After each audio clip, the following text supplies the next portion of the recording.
Hai, selamat datang ke Calvary Community Church. Sebentar nanti Anda akan mendengar khotbah dari pastor. Kami percaya bahwa firman Tuhan berkuasa untuk mengubah hidup. Bukalah hatimu untuk menerima kasih dan kebenaran ini. Tuhan memberkati, membalas berlipat kali ganda. Kami sidang jemaat-Mu yang hadir pagi ini.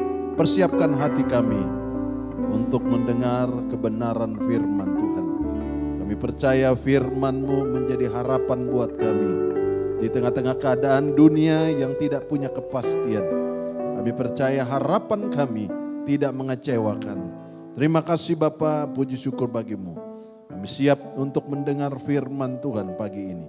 Di dalam nama Tuhan Yesus kami berdoa. Haleluya. Amin. Amin.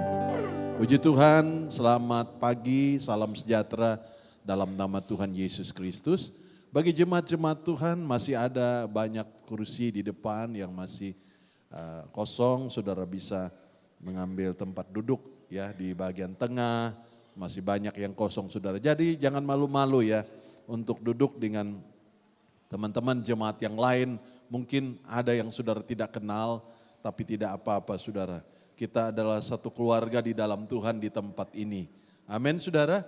Puji Tuhan bagi anak-anak yang akan mengikuti kelas mereka boleh keluar ke belakang dan mereka mengikuti kelas sekolah minggu. Kita bersyukur saudara tahun 2025 sekolah minggu kembali berjalan. Tadinya tidak ada sekolah minggu, hanya hari Jumat malam. Tetapi hari ini 2025 ada sekolah minggu karena kita semua cuti sekolah. Ya, jadi puji Tuhan saudara.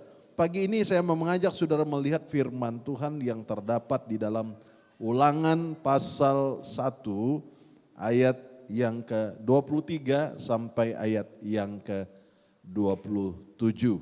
Ulangan pasal 1 ayat 23 sampai ayat 27. Saya bacakan dan saudara simak di Alkitab saudara. Ulangan pasal 1 ayat 23 sampai ayat 27. Firman Tuhan berbunyi demikian. Hal itu kupandang baik, jadi aku memilih daripadamu 12 orang dari tiap-tiap suku seorang. Mereka pergi dan berjalan ke arah pergunungan, lalu sampai ke lembah Eskol. Kemudian menyelidiki negeri itu. Maka mereka mengambil buah-buahan dari negeri itu dan membawanya kepada kita. Pula mereka membawa kabar kepada kita demikian, negeri yang diberikan Tuhan Allah kita kepada kita itu baik. Tetapi kamu tidak mau berjalan ke sana, kamu menentang titah Tuhan Allahmu. Kamu menggerutu di dalam kemahmu serta berkata, karena Tuhan membenci kita, maka ia membawa kita keluar dari tanah Mesir untuk menyerahkan kita ke dalam tangan orang Amori supaya dimusnahkan. Saudara, saya mau membawa kita sekali lagi tentang ayat ini supaya kita memahami, supaya kita tidak salah, keliru melihat rencana Tuhan dalam hidup kita. Dan Alkitab berkata bahwa Tuhan punya rencana yang baik adanya. Tidak ada rencana yang tidak baik padanya. Semua rencana Tuhan adalah rencana yang baik. Jadi saudara, kalau saudara berpikir tidak baik, itu bukan dari Tuhan. Karena Tuhan punya rencana semua baik untuk kita. Bilang sama orang sebelahmu, semua baik. Ya, tidak ada satu bapak, ya kecuali bapak itu bapak yang tidak benar. Tidak ada satu bapak yang merencanakan hal yang buruk buat anak-anaknya. Tidak ada ibu bapak yang punya rencana yang tidak baik buat anak-anaknya. Dan Alkitab berkata kalau Bapa di dunia ini sedemikian rupa, apalagi Bapa di sorga. Dia jauh lebih baik, rencananya luar biasa. Tetapi seringkali saudara kita terhambat bukan karena Tuhan tidak bekerja. Kita terhambat karena kita tidak percaya. Alkitab berkata Tuhan membawa mereka untuk pergi naik ke gunung. Tetapi saudara di ayat yang ke-26 katakan, tetapi kamu tidak mau berjalan ke sana. Kamu menentang titah Tuhan Allahmu. Padahal Tuhan katakan aku akan memberikan tanah itu. Ya. Tetapi saudara sebelum mereka tiba di pergunungan, Alkitab berkata mereka melewati lembah Eskol. Saya sangat tertarik saudara, karena Tuhan berkata ayat 24, mereka pergi dan berjalan ke arah mana saudara? Loh saudara tidak baca? Mereka pergi dan berjalan ke arah pergunungan. Lalu lalu sampai di lembah Eskol. Saudara ternyata untuk sampai di pergunungan, kita harus melewati yang namanya lembah. Saudara ini Alkitab kita ini sangat memberkati kita untuk mencapai kejayaan, untuk mencapai gunung keberhasilan. Tidak ada satu yang langsung sampai ke puncak. Pada umumnya orang harus melewati lembah dulu. Ya, kecuali dia lahir langsung ya punya takhta, ya dia tidak perlu mungkin. Tapi pada umumnya saudara, proses seseorang itu harus melewati lembah dulu. Dan seringkali orang stuck, orang berhenti, orang kecewa di lembah. Padahal perjalanannya tidak di sana. Perjalanannya, tujuannya bukan berhenti di lembah. Dia harus sampai ke gunung. Amin saudara. Dan saya percaya saudara yang merantau sampai ke Johor Bahru. Apa sih cita-cita saudara? Karena saudara ingin sampai ke gunung, ke puncak. Puncak apa? Keberhasilan, puncak sukses. Tidak ada satu di antara kita yang datang ke Johor Bahru dengan pikiran saya nanti ngemis di mana ya, di Permas atau di mana saya ngemis ya. Di bagian mana saya nanti cari makan untuk minta-minta ya. Saya percaya saudara, ya saudara jangan ketawa orang minta-minta. Dia ternyata tinggal di hotel loh saudara. Ya, jadi saudara yang memberi lebih miskin daripada yang diberi saudara. Ya. Jadi saudara jangan berpikir dia miskin yang minta-minta itu, ternyata diselidiki. Wah, income-nya 1 bulan bisa sampai 30.000 saudara. Hanya minta-minta saja. Jadi kalau saudara mau coba, ya training lah mulai sekarang saudara. Saudara mau cari di mana, mau ke area. Permas Jaya atau di Johor Jaya di mana saudara mau ambil ambil kota ya supaya saudara yang ke daerah itu saudara. Jadi saudara, tetapi pada umumnya kita ingin punya kerinduan, ingin mencapai sesuatu yang namanya puncak ya. Anak-anak kita sekolah sampai tinggi-tinggi, sampai mana? Tinggi pohon mangga, ya bukan saudara. Tinggi sampai ke university, makin tinggi ya. Tapi mulai dari mana? Mulai dari bawah dulu. Mulai dari sekolah TK, sekolah tadika, mulai dari bawah. Prosesnya panjang. Dan tidak sedikit orang juga terhenti di pertengahan saudara. Tujuannya sekolah, ya. Tidak ada satu yang punya tujuan sekolah, nanti saya berhenti di tengah. Tidak. Dia ingin sampai sukses. Pada umumnya, pada dasarnya saudara, orang ingin mencapai yang namanya keberhasilan, sukses, gunung keberhasilan itu. Tetapi seringkali saudara, pada kenyataannya perjalanan itu tidak mudah. Mereka melewati yang namanya lembah. Saya katakan banyak orang gagal di lembah. Dia stuck, dia berhenti, dia kecewa, dia marah dengan dirinya. Dia mulai berpikir kenapa saya bernasib kurang baik. Ya. Dia stuck di sana, padahal saudara di tengah-tengah lembah itulah dia sedang dipersiapkan. Amin. Bilang sama orang sebelahmu, engkau sedang dipersiapkan. Ya. Prosesnya berat saudara, tidak mudah. Tapi saudara, makin besar tantangannya, makin besar juga keberhasilannya. Amin. Jadi Alkitab dengan jelas berkata, menabur sedikit, menuai sedikit.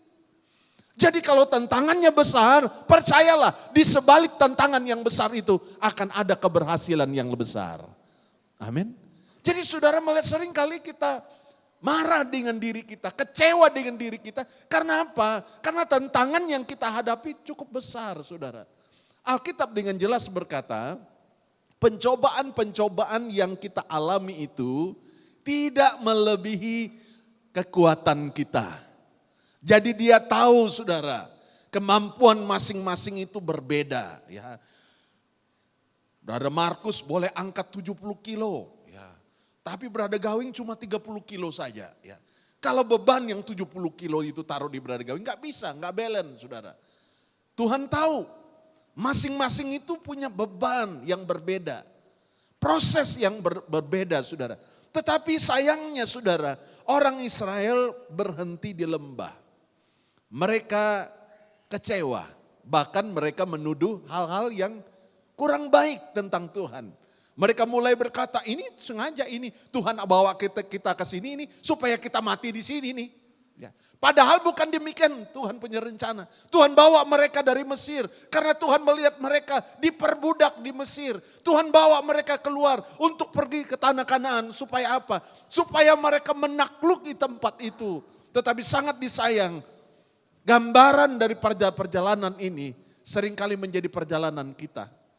Kita berhenti dan kecewa dan kita mulai berkata, ya memang beginilah, ya mau bilang apa lagi. Tidak ada satu di antara kita yang Tuhan rencanakan hal yang buruk. Amin saudara? Tidak ada. Yang membuat itu buruk, itu karena kitalah yang menentukan. Saudara tahu apa yang kita raih pada hari ini adalah keputusan kita hari kemarin. Amin.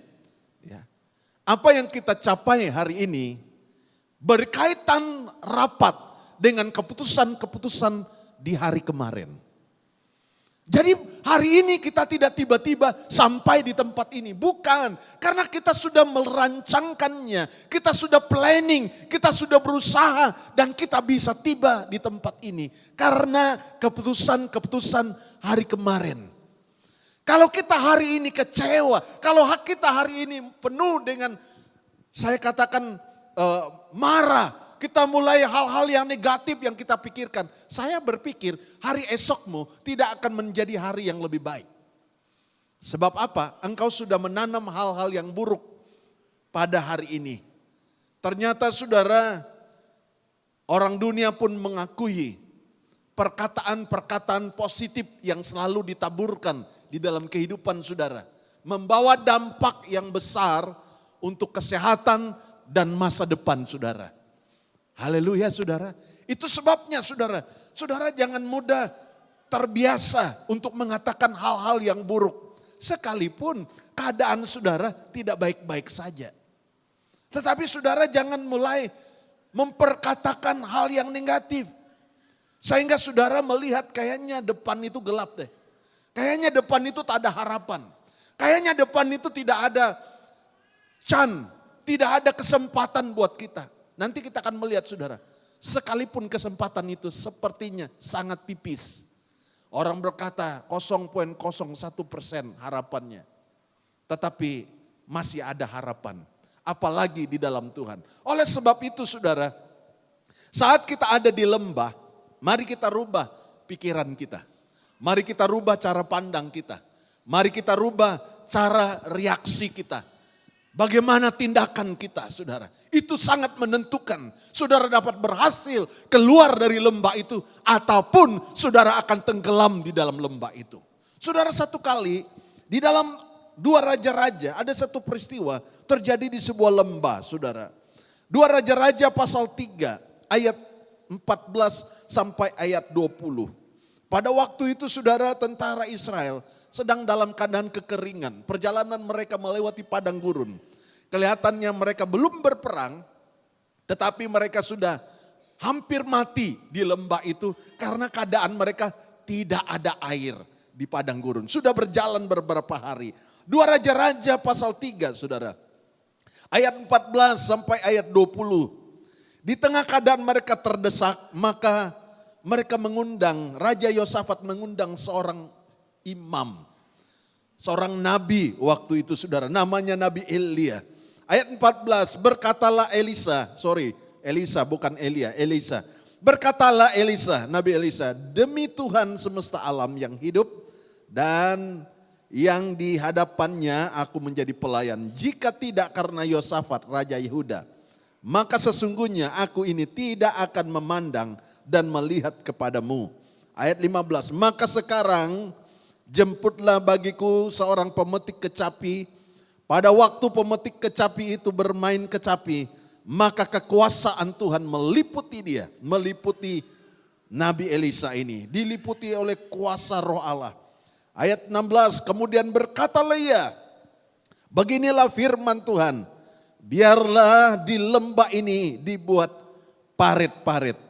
Sebab beginilah firman Tuhan, kamu tidak akan mendapat angin atau hujan, namun lembah ini akan penuh dengan air, sehingga kamu serta ternak sembelihan dan hewan pengangkut dapat minum, dan itu pun adalah perkara ringan di mata Tuhan.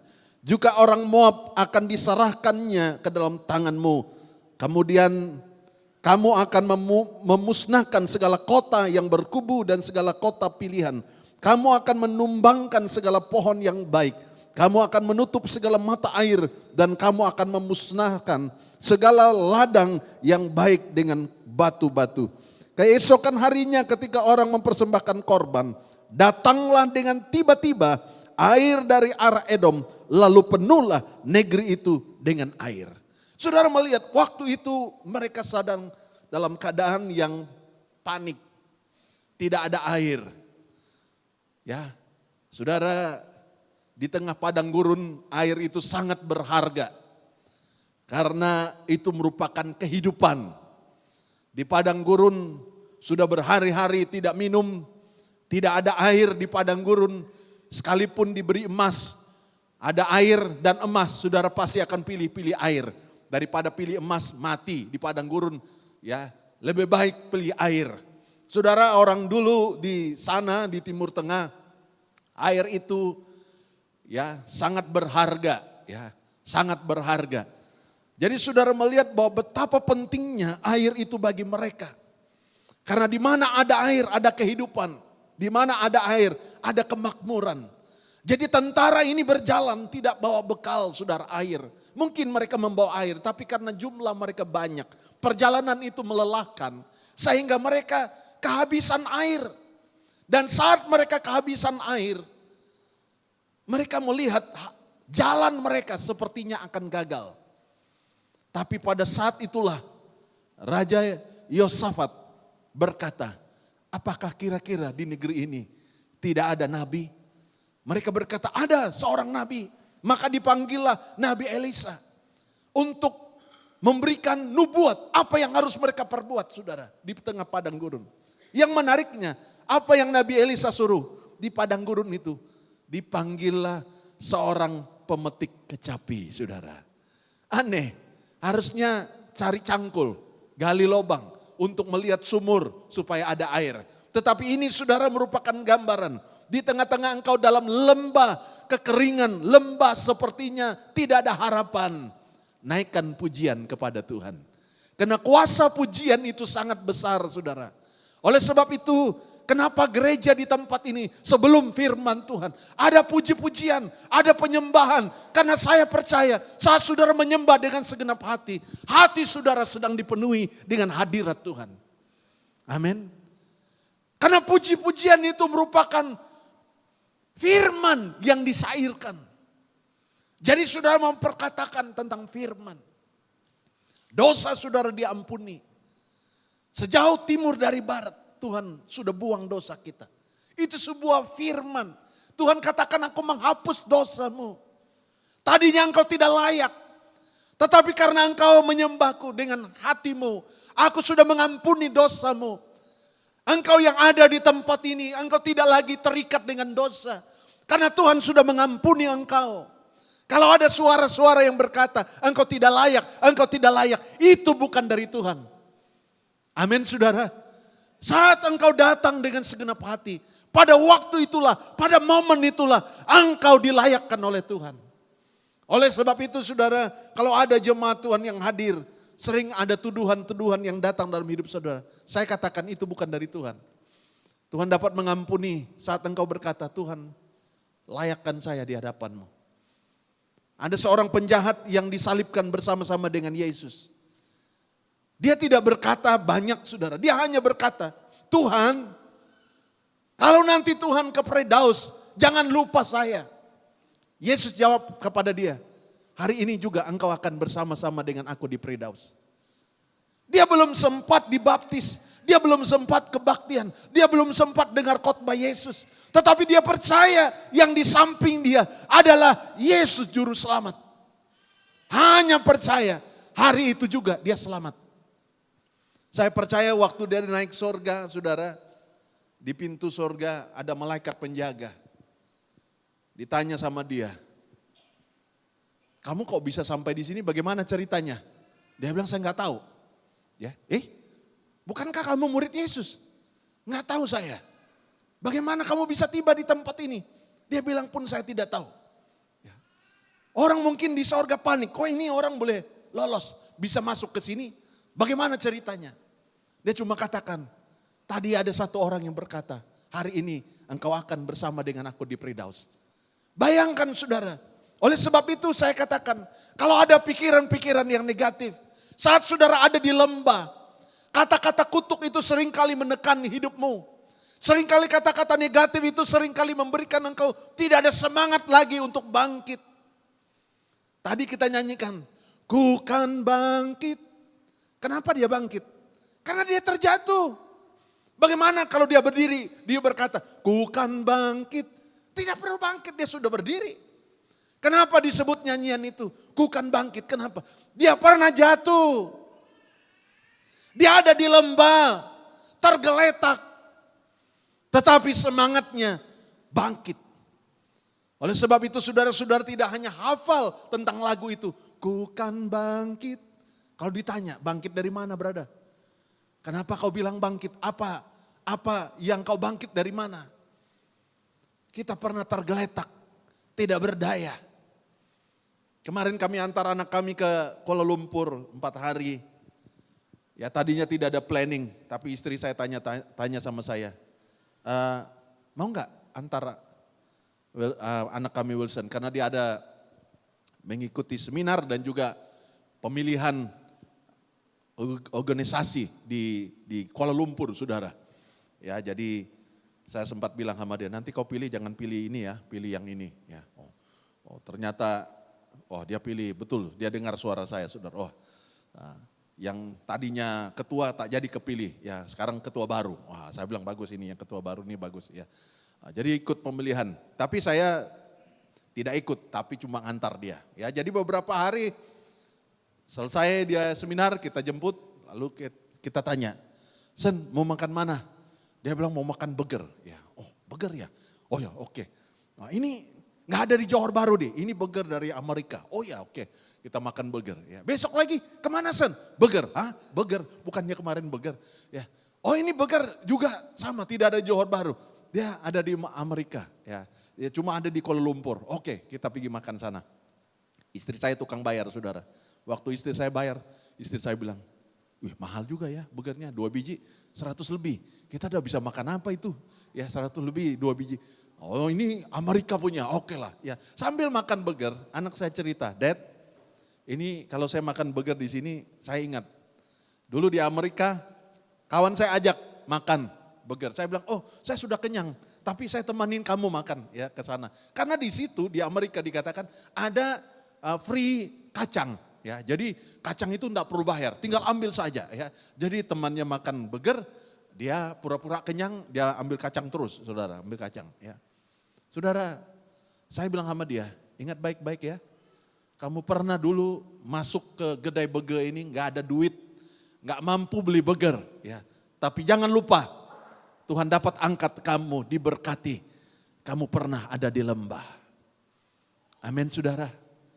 Kamu pernah ada di lembah. Tapi sekarang kamu tidak ada masalah untuk beli burger. Ingat baik-baik. Kamu pernah melewati lembah itu.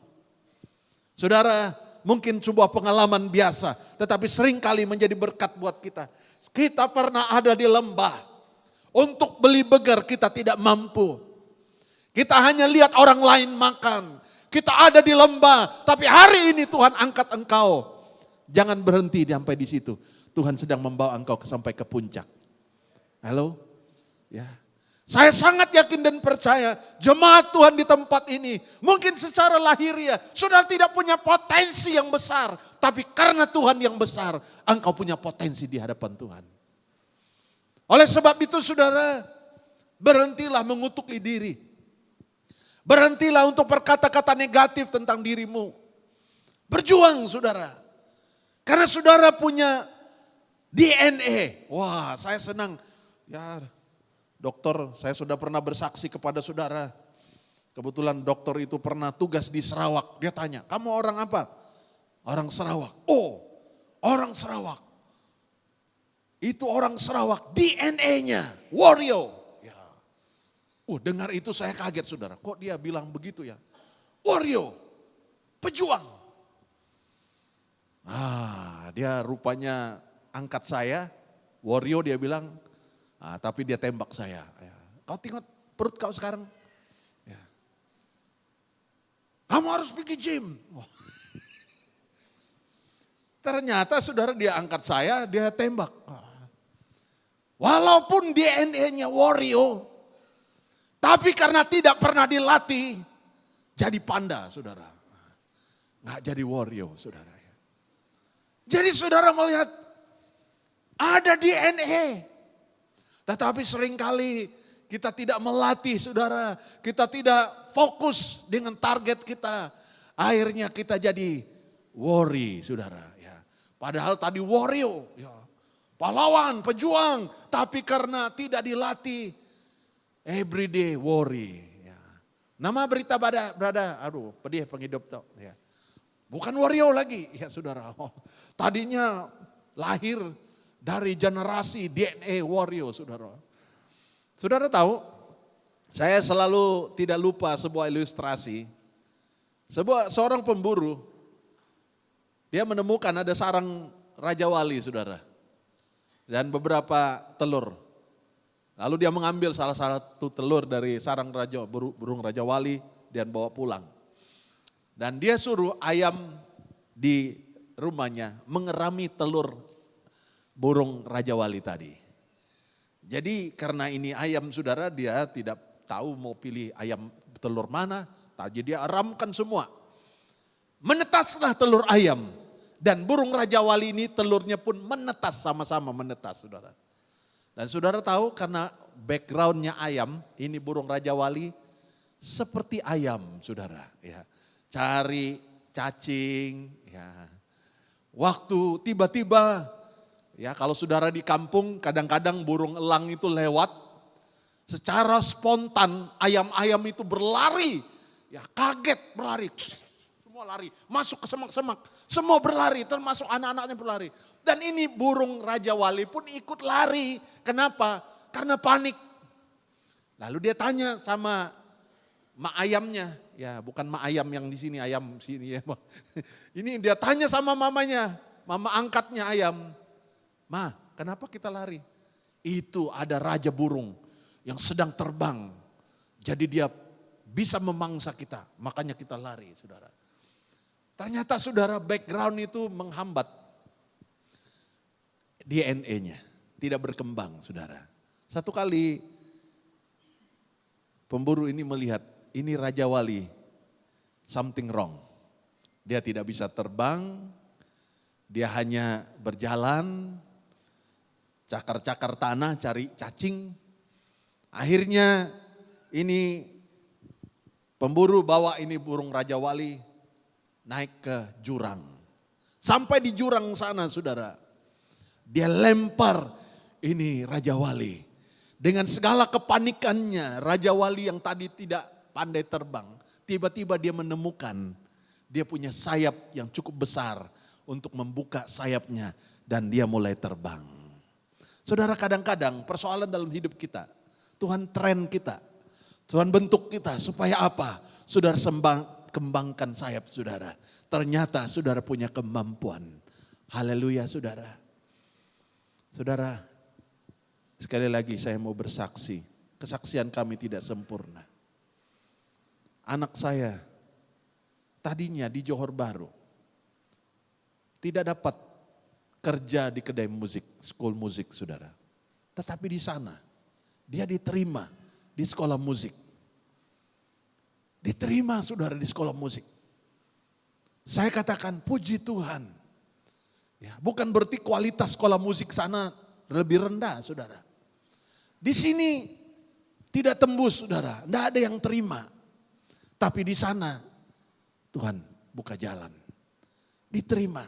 Dia bilang, waktu dia bilang, oh nanti hari ini saya akan interview ke sekolah musik, doakan. Ya, tapi dia tidak telepon-telepon, kita pun diterima kah tidak ya. Tapi kita berdoa, Tuhan tolong. Ya. Lalu petangnya kita tanya, bagaimana dek? Oh puji Tuhan diterima. Ya, tinggal nanti dipanggil. Kalau ada murid baru, sekolah musik panggil kita ngajar murid baru. Puji Tuhan saudara. Jadi kita kadang-kadang berpikir, aduh sudahlah gak usah jauh-jauh. Dekat-dekat sini saja. Menurut saya, kalau tanya saya secara pribadi, lebih baik dekat-dekat. Kita gado-gado pun tidak apa-apa, dekat-dekat saja. Ya. Tetapi seringkali Tuhan taruh jauh-jauh saudara. Ya. Supaya apa? Dia bisa kembangkan sayapnya. Kita tanya terus, sudah makan? Ya. Tak ada tanya lain saudara, sudah makan belum? Kita takut anak kita lapar saudara. Dia bilang, udah 2 kali saya makan hari ini. Ya. Wow, udah 2 kali ya? Iya. Ketiga kali saya diajak makan, saya bilang, aduh sudah kenyang. Udah 2 kali makan. Ya. Jadi saudara seringkali kita panik. Bisa hidup enggak anak ini? Bisa enggak dia berkembang? Bisa enggak? Seringkali kita khawatir saudara, ternyata bisa. Amin. Bilang sama orangmu, kamu bisa. Ya. Kalau tidak bisa tambah racun. Ya. Kamu boleh. Ya. Bukan tidak boleh, seringkali pikiran kita, oh saya tidak bisa, saya tidak mampu, saya tidak bisa. Tuhan yang memberikan kemampuan. Seringkali kita tidak naik saudara. Orang Israel tidak naik ke gunung, kenapa? Karena mereka takut. Mereka khawatir, bimbang karena ada di lembah. Seringkali saudara lembah itu kadang-kadang menghambat kita. Sehingga kita mulai rasa ya udahlah, kita mulai sayang diri. Ya sayang diri, kita mulai ya beginilah nggak apa-apalah kita begini-begini saja yang penting hidup. Ya kita nggak meraih cita-cita kita saudara. Ya kalau saudara menjadi pekerja, jadilah pekerja yang terbaik. Amin saudara. Ya. Kalau saudara jadi cleaner, jadilah cleaner the best. Ya, jadi jangan tanggung-tanggung saudara. Ya, saya pernah kerja saudara. Jadi kalau kita kerja itu dengan segenap hati, jamnya cepat jalan. Ya, kita kerja-kerja, sudah mau makan tengah hari. Kayaknya baru 1 jam kerja. Ya. Udah makan cepat-cepat makan kerja lagi, sudah petang saudara. Kenapa? Karena kita berusaha untuk lakukan yang terbaik. Beda kalau kita kerja tunggu jam, tunggu gaji, itu lambat sekali. Kok baru tanggal 22, ya besok 23. Ya. Akhirnya kita mulai, kayaknya bulan itu lambat betul berjalan. Tapi kalau kerja kita lakukan dengan segenap hati. Kita kerja, tiba-tiba sudah ujung bulan, mau gajian sudah. Cepat betul ya.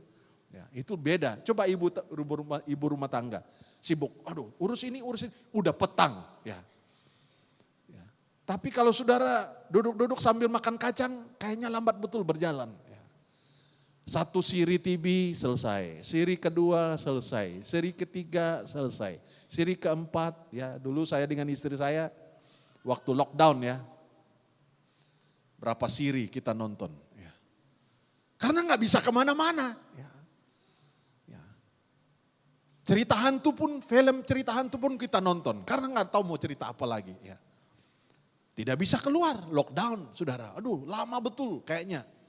Kayaknya kita sampai lihat jiran kayaknya 1 tahun baru lihat jiran sebelah. Ya. Kita pun tanya, ayo oke. Kita bilang oke, ayo oke juga. Ya. Kita pikir sebelah mati saudara. Kita pun, sebelah pun pikir kita mati. Ya. Ya. Lama betul rasanya bergerak saudara. Tapi kalau kita lakukan dengan segenap hati. Apapun kegiatan kita. Kayaknya waktunya tidak cukup. Dan saudara melihat Di dalam keadaan di lembah itu, Elisa katakan, buatlah paret-paret. Artinya saudara, di tengah keadaan lembah yang tidak ada harapan itu, bangunlah visi saudara.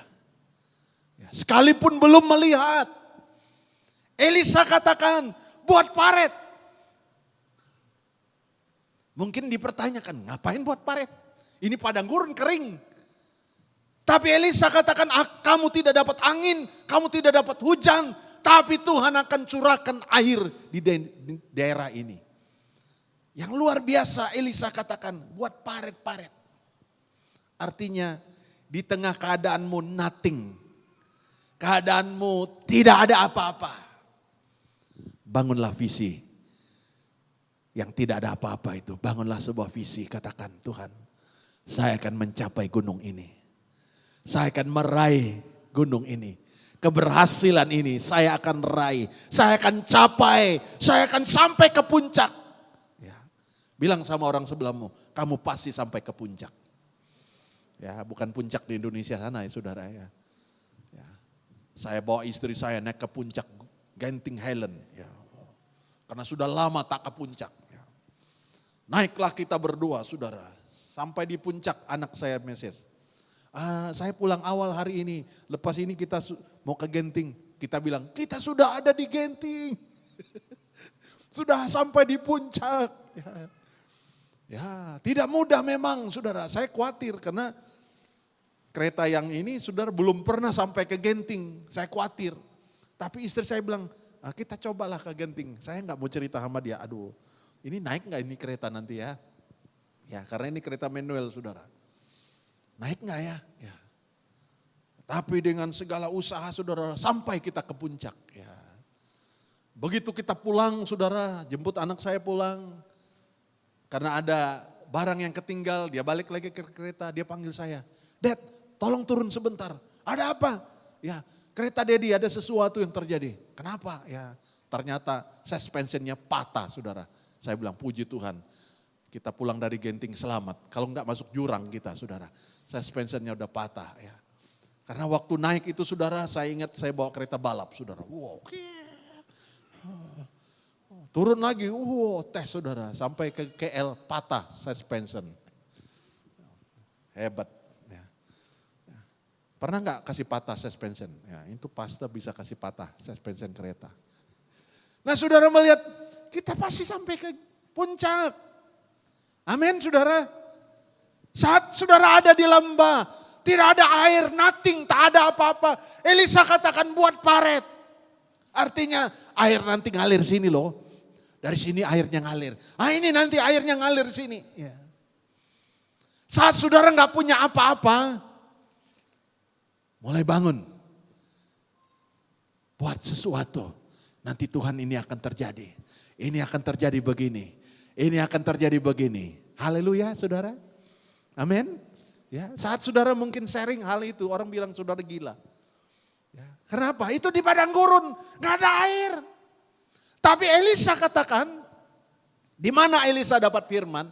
Di saat pemain kecapi memainkan kecapinya. Saudara, saat saudara menyembah Tuhan, Roh Tuhan akan bekerja dalam hidup saudara. Dia akan memberikan visi kepadamu. Kemana saudara akan melangkah. Amin saudara. Ingat baik-baik. Di saat engkau mungkin kering. Seperti padang gurun, tidak ada apa-apa. Naikkan pujian kepada Tuhan. Di saat itu adalah Roh Tuhan akan bekerja. Di tengah-tengah pujian Roh Tuhan akan bekerja. Dia akan berbicara kepada engkau. Dan engkau mulai merancangkan planning-planning yang dahsyat dan luar biasa. Haleluya. Amin saudara. Oh kalau Tuhan punya rencana dalam hidup saudara, saudara akan terheran-heran. Saudara akan melihat, wow, dahsyat. Tuhan punya cara yang ajaib saudara. Ya, karena Tuhan berkata, firman Tuhan katakan ayat 18. Dan itu pun adalah perkara ringan di mata Tuhan. Kita yang seringkali mengeluh saudara, padahal di mata Tuhan kecil di mata Tuhan. Persoalanmu tidak ada yang terlalu besar. Saat engkau panik, saat engkau tidak tahu jalan keluar, naikkan penyembahan kepada Tuhan. Biarkan roh Tuhan bekerja dalam hidupmu dan dia akan nyatakan rencananya di dalam kehidupan saudara. Itu sebabnya saudara, kami tiba di Johor Bahru, selesai pelayanan, selesai kami sekolah Alkitab. Waktu itu pergumulan buat kami. Tahun 95, 96. Pada 96 akhir itu kita akan diutus dari sekolah Alkitab. Kita tidak tahu kemana arah kita mau melangkah. Memang banyak tawaran saudara. Ya, sebelum kita sekolah Alkitab kita sempat buka kelompok sel di Singapura, Woodland. Ya, kita sempat ada kelompok sel. Kita berpikir apakah kita kembali ke Singapura ataupun kita balik ke Sarawak. Karena di Sarawak ya pasti ada sidang yang kita akan layani. Teman saya di Kuala Lumpur, hamba Tuhan berkata, sini Kuala Lumpur banyak jiwa, banyak sidang ya yang perlu dilayani. Kita berpikir, oh mungkin kita ke Kuala Lumpur. Tetapi saat kita berdoa, pada waktu itu di sekolah Alkitab ada 2 puasa, 3 hari 3 malam kita 2 puasa. Saya minta confirmation dari Tuhan, di mana saya akan pergi selesai dari sekolah Alkitab. Di saat menyembah itu saudara, seperti ya kalau di shopping center kan ada LED, kedai itu ada LED.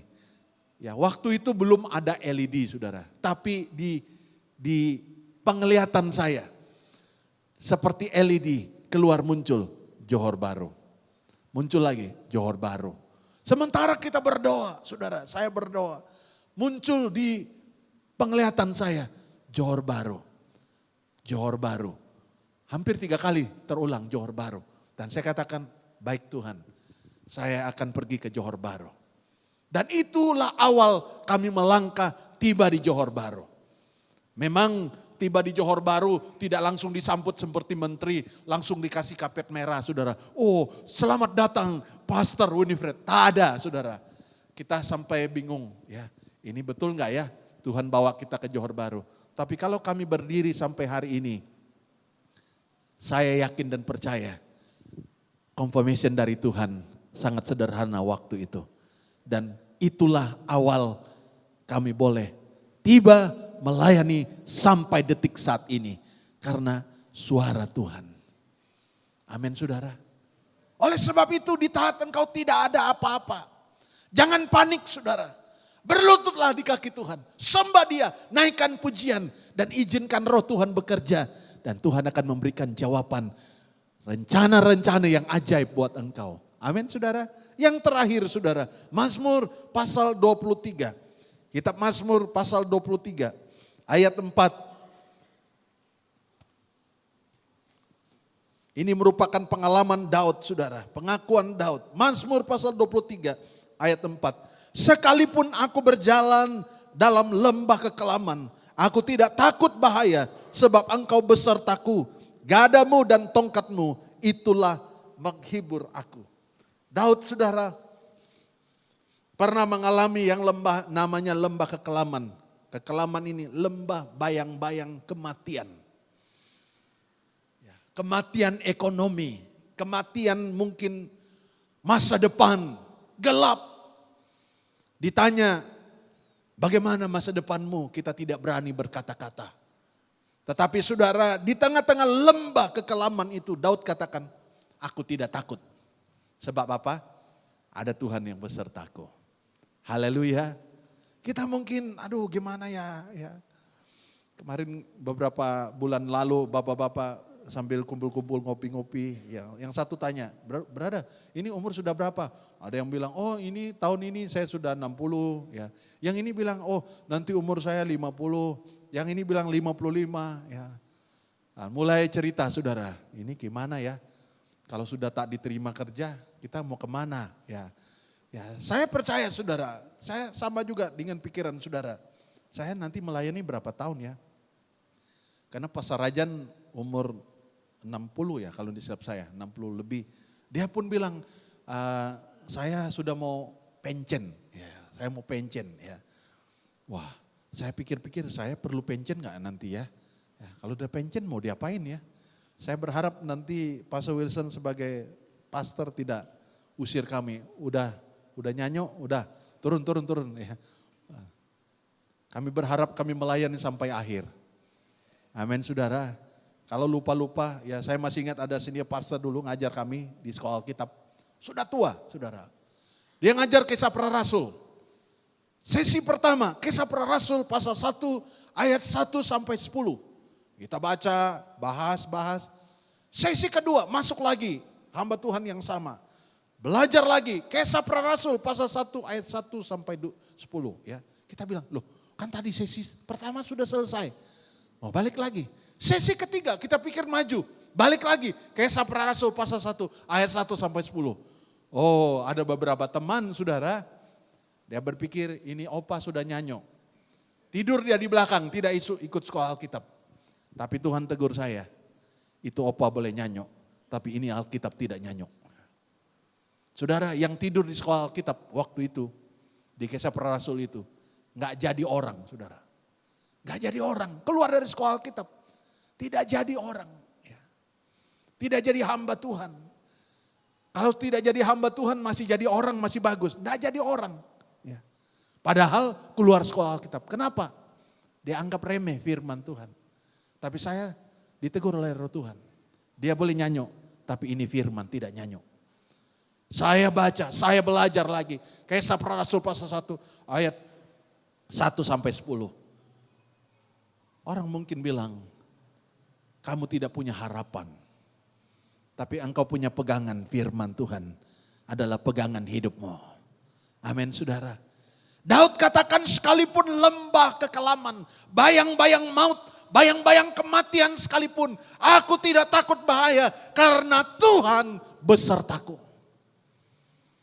Orang berkata berada, ya saya dengar ya baca artikel kemarin, Singapura tahun 2025 ada 300 restoran tutup. 300. Tahun lalu 250, tahun ini 300 restoran. Baik itu restoran biasa sampai restoran mewah tutup di Singapura. Ekonomi sekarang. Mungkin kita pikir apa yang sedang terjadi. Kalau di Singapura tutup, bagaimana yang di Malaysia? Ya. Kita tidak tahu keadaan ekonomi, tapi percayalah masa depanmu ada di tangan Tuhan. Amin. Mari kita bangkit berdiri bersama-sama saudara. Mungkin saat ini engkau ada di lembah.